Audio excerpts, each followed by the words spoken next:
Students देखते हैं combination. The number of all combination of n distinct objects taken r at a time. Formula है combination का n C r, this is equal to n factorial upon r factorial into N minus are factorial. अब कुछ फार्मूले और है, जैसे N C one किसके बराबर होता है, एन के बराबर होता है, ठीक है। एन सी जीरो ये वन के बराबर होता है, और एन सी एन जो है वो किसके बराबर होता है, ये भी वन के बराबर होता है। देखो एन सी वन का मतलब क्या, एन ऑब्जेक्ट्स हैं, एक बारी में एक लेंगे तो रिजल्ट क्या आएगा, एन आएगा। एन सी जीरो का मतलब भी एक होता है। एन सी एन का 15 चीज़ें हैं और 15 ले रहे हैं तो उसका मतलब भी एक होता है, ठीक है। इस तरह ही हम ले लेते हैं N C two. N C two क्या होगा, n into N minus one upon two, ठीक हो गया। एन सी थ्री ले लेते हैं स्टूडेंट्स। एन सी थ्री का मतलब क्या हुआ, N into N minus one N minus two upon देखो 3 इंटू टू। देखो N C four students, N C four N into N minus one into N minus two into N minus three upon 4 into 3 into two, ठीक है। अब students लेते हैं N C R. N C R क्या हुआ, देखो N C R में क्या करेंगे, N C N minus are. देखो N C N minus R. अगर हम ले लेते हैं 10 सी 8 तो इसका मतलब क्या हुआ, 10 सी 10 माइनस 8 यानी कि 10 सी 2, और 10 सी 2 का मतलब क्या हुआ, 10 इंटू 9 अपॉन 2, तो ये क्या बन जाएगा 45, ठीक है स्टूडेंट्स। तो और भी है, एक आधा फार्मूला और लिख लेते हैं। N C R plus N C R minus one students बन जाता है N plus one C R. देखो ये फार्मूले आपने क्या करने हैं, लर्न करने हैं अच्छी तरह से। देखें स्टूडेंट्स, क्वेश्चन नंबर 6 ले रहा हूँ डायरेक्ट। 7.3 के क्वेश्चन नंबर 1 to 5 जो हैं वो सिमिलर है, उनकी ट्राई करनी है खुद। Question number 6, N minus one P three is to N P four 1:9 है, एन फाइंड आउट करना है आपने। तो देखें आपने, तो इसको क्या लिख सकते हैं, N minus one P three upon N P four, this equal to 1 upon क्या ले लिया 9। अब देखें स्टूडेंट्स क्या बन गया, n minus one P three यानी कि एन माइनस एन, इसके टर्म में कितनी लिखनी है, 3, n minus one N minus two N minus three. देखो n minus one P three क्या आया, एन माइनस वन पहले टर्म, फिर इससे कम एक घटाना है आपने, फिर एक और घटाना है। यहाँ पर पहले टर्म एन आएगी, 4 टर्म में आएगी कुल, N minus one N minus two N minus three. देखो इस तरह से लिखनी है। एन पी फोर का मतलब क्या हुआ, पहले टर्म एन, दूसरी एन माइनस वन, फिर N minus two N minus three, 4 term में आएंगी, इज इक्वल टू 1 अपॉन 9। देखिए कैंसिल हो गए, बच रहा है आपके पास 1 upon N, this equal to 1 upon 9। तो यहाँ से एन की वैल्यू कितनी आ गई आपके पास स्टूडेंट्स, 9। अब देखें स्टूडेंट्स, आर फाइंड आउट करना है। 5 P R is equal to 2 into N P R minus 1। देखो यहाँ पर फार्मूला लगाना है आपने एन सी आर का, तो N factorial upon N minus are factorial, ठीक है। देखो आर आपने फाइंड आउट करना है, तो क्या आएगा यहाँ पर 5 पी आर, यहाँ पर आ गया 5 factorial upon 5 minus are factorial, this equal to 2 multiply by, अब देखें यहाँ पर स्टूडेंट 6 है, 6 पी आर माइनस 1, तो यहाँ पर क्या आ गया 6 फैक्टोरियल अपॉन 6 माइनस, देखो जब आर माइनस 1 यहाँ से करेंगे, जब यहाँ से क्या करेंगे आर माइनस 1 आर, तो ये क्या हो जाएगा प्लस 1। क्लियर हो गया। अब देखें स्टूडेंट्स क्या बन गया है, दिस इज इक्वल टू, ये बन गया आपके पास 5 factorial upon 5 minus are factorial, this equal to 2 multiply by, देखो ऊपर क्या है आपके पास 6 फैक्टोरियल है, ठीक है, तो यहाँ क्या लिखेंगे आप, 6 फैक्टोरियल अपॉन, अब देखें स्टूडेंट्स यहाँ क्या बन गया, 6 और 1 7 हो गया है, 7 माइनस आर है, ठीक है, तो पहले टर्म क्या बनेगी 7 माइनस आर, दूसरी टर्म क्या बनेगी 6 माइनस आर, और उससे अगले टर्म क्या बनेगी 5 माइनस आर, लेकिन क्या लगा दिए यहाँ फैक्टोरियल, तो यहाँ से इससे क्या होगा, फैक्टोरियल से फैक्टोरियल ऑटोमेटिकली कॉमन होगा, ठीक है, काट भी सकते हैं आप, गलत है लेकिन फिर भी अब यहाँ पर क्या बच रहा है आपके पास, ये स्टूडेंट्स यहाँ पर 6 मल्टीप्लाई बाय 5 फैक्टोरियल, देखो 5 फैक्टोरियल से 5 मन में काटना है आपने, ऐसे नहीं, ऐसे बिल्कुल ठीक नहीं है, तो ये क्या बन गया आपके पास, ये बन गया आपके पास 1/1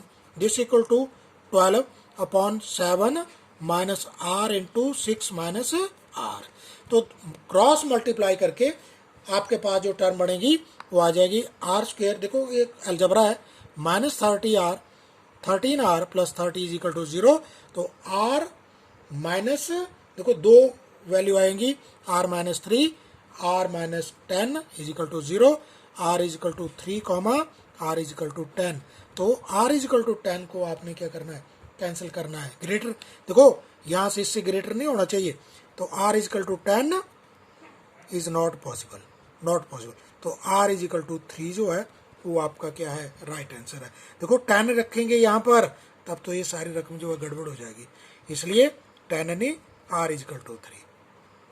देखिए स्टूडेंट्स क्वेश्चन नंबर 8 है, हाउ मैनी वर्ड्स विद और विदाउट मीनिंग, चाहे उनका मतलब निकले या ना निकले, can be formed using all the letters with word equation word से, इक्वेशन वर्ड्स, इक्वेशन जो शब्द है उसके जो अलग अलग लेटर लेने हैं उनसे आपने कितने लेटर जो है फॉर्म कर सकते हैं विद और without meaning, using each letter exactly once, एक लेटर को एक बार ही लेना है। देखें स्टूडेंट्स ये वर्ड ले लिया हमने, इक्वेशन, इसमें कितने लेटर हैं, 8 लेटर्स हैं। अब क्या करेंगे, 8 लेटर्स का यूज करेंगे, जैसे ई लिख दिया फिर ये लिख दिया, कितने शब्द हम बना सकते हैं, ठीक है, तो क्या लिखेंगे, number of ways taken 8 letters at a time,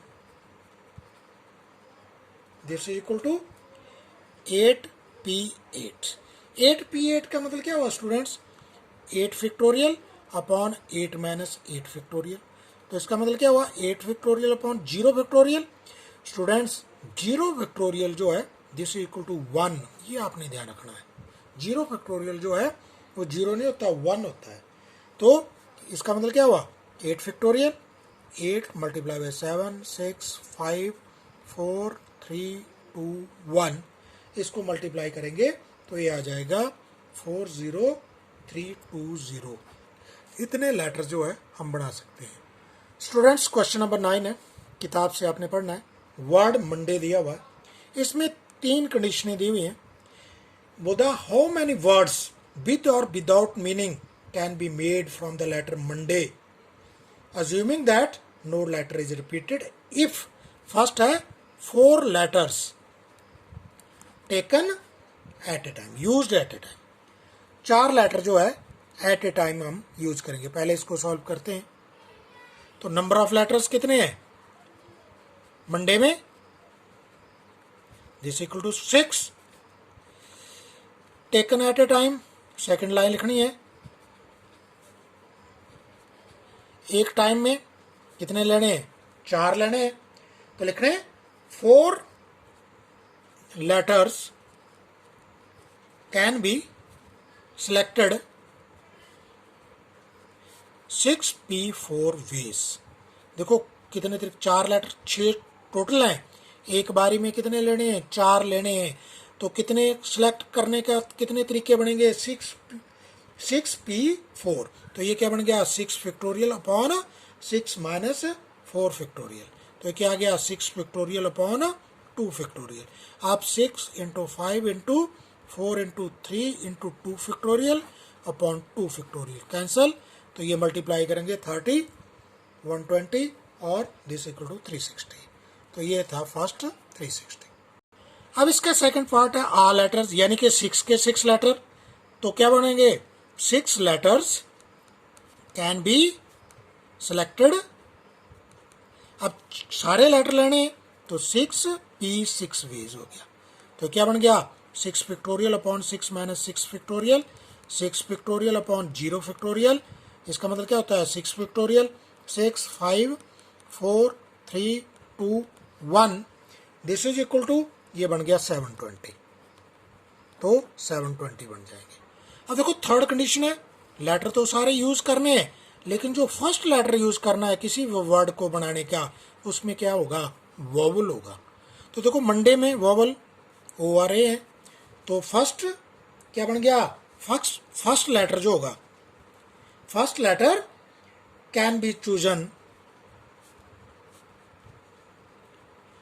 in 2 ways. देखो 2 वोवल में से एक वोवल यूज हो जाएगा, 2 वेज आगे। अब देखें फर्स्ट लेटर या तो O लिखा जाएगा या क्या लिखा जाएगा, A लिखा जाएगा। तो जो बाकी बच गए, अब बाकी कितने लेटर बच गए, 5 लेटर्स, ठीक है। तो number of ways of taking 5 different letters from remaining, जो बच गए हमारे पास, कितने बच गए, 5 लेटर्स। किस तरीके से, 5p5 वे से। देखो 5 लेटर हमारे पास बच रहे हैं और उनको लेने का तरीका क्या है, चूज करने का तरीका क्या होगा, 5p5। तो क्या आएगा, 5 factorial upon 5 minus 5 factorial, that is 5 factorial upon 0 factorial. ये क्या बन गया हमारे पास, 5 factorial, that is 5 multiply by 4 3 2 into 1। तो ये सबको मल्टीप्लाई करेंगे, ये आ गया 240 वेज। देखो ये आ गया 120 वेज। अब 120 वेज आ गए, देयरफॉर अब स्टूडेंट्स हम लेंगे, देखो 120 वेज हो गए, लेकिन जो पहला लेटर था वो कितने वेज से हम चूज करते थे, 2 वेज से। देयरफॉर एंड की लाइन में लिखेंगे, by fundamental principle of counting total number of way 2 multiply by 120 is equal to 240 ways. This is the answer of this question.